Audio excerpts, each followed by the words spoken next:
आर्यभट्ट की धरती पे आर्यभट्ट नाम का एक दिव्यांग जन्मा था। आर्यभट्ट की धरती पे आर्यभट्ट नाम का एक दिव्यांग जन्मा था। कुसुमपुरा में जन्म लिया और नालंदा में चमका था। कुसुमपुरा में जन्म लिया और नालंदा में चमका था। शून्य की जिसने खोज की और यही तरिगना में बैठे बैठे सारे ग्रहों की गतियों को नापा था। यही तरिगना में बैठे बैठे सारी गतियों को नापा था।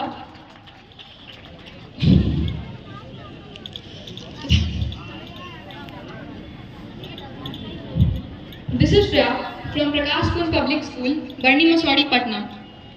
Today, I will be speaking on the topic Aryabhat. Who was Aryabhat?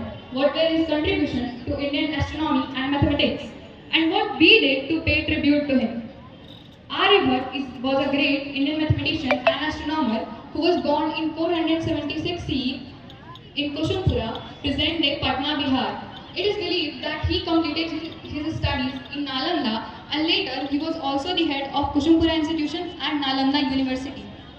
Let's know his contribution in the fields of mathematics. Firstly, he approximated the value of pi. Second, intermediate equations. Third, the concept of zero and the place value system. Fourth, trigonometry. Fifth, cube roots and square roots. Sixth, the area of a triangle. And seventh, Aryabhat identities. As we all know that not only in the field of mathematics, Aryabhat also contributed a lot in the sector of astronomy. Aryabhat for the very first time told in his novel that the sun is in the center and the earth moves from west to east in his heliocentric model.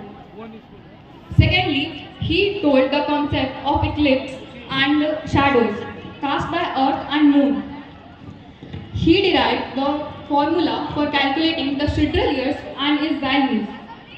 He calculated the circumference of the circle at that period, which is slightly different from the modern calculations. Let's know the works of Aryabhat. First, Aryabhatiam. Aryabhatiam is a small book of 118 verse and 13 parts, which contains mainly 4 parts. Gitika Pad on cosmology of 33 verse.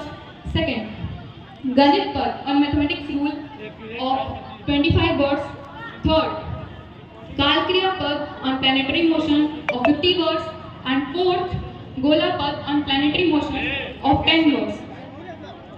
That's all I wanted to say. Thank you.